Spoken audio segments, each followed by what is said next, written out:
Reasoning டைஸில் அது பகடையில் இந்த model question கேட்டாங்களா எப்படி குயிக்காக சால்வ் பண்ணுறது பார்க்கலாம். அதில் 2 டைஸ் கொடுத்துட்டாங்க. அதில் 11லேருந்து 16 வரைக்கும் நம்பர்ஸ் கொடுத்துட்டாங்க. அதில் 14க்கு ஆப்போசிட்டாக, அதாவது 14க்கு எதிராக என்ன எண் வரும்னு கேட்குறாங்க. கொஸ்டினில் 2 டைஸ் கொடுத்துருக்காங்க. இதில் 11லேருந்து 16 வரைக்கும் நம்பர் இருக்குது. அதாவது ஒரு டைஸில் மொத்தமாக 6 பக்கம் இருக்கும். 6 பக்கம் ஒவ்வொரு பக்கம் ஒரு நம்பர் இருக்கும். ஸோ இதில் 14க்கு ஆப்போசிட்டாக என்ன எண் வரும்னு கேட்குறாங்க. எப்பவுமே இந்த மாதிரி 2 டைஸ் கொடுத்தாவே 2 டைஸில் ஏதோ ஒரு நம்பர் காமனாக இருக்கும். ஸோ என்ன இருக்குது, 11 காமனாக இருக்குது.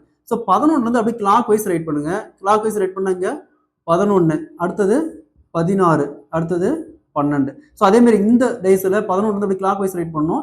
எப்பவுமே கிளாக் வைஸ் மட்டும்தான் ரைட் பண்ணணும், சரிங்களா. இங்கே 11 இருக்குது, அடுத்தது 15, அடுத்தது 13. ஸோ என்ன கேட்குறாங்க, 14க்கு ஆப்போசிட் என்ன வரும்னு கேட்குறாங்க. ஸோ 16க்கு ஆப்போசிட் கேட்டாங்களா 15, 15க்கு ஆப்போசிட் கேட்டாங்களா 16, 12க்கு ஆப்போசிட் கேட்டாங்களா 13, 13க்கு ஆப்போசிட் கேட்டாங்களா 12.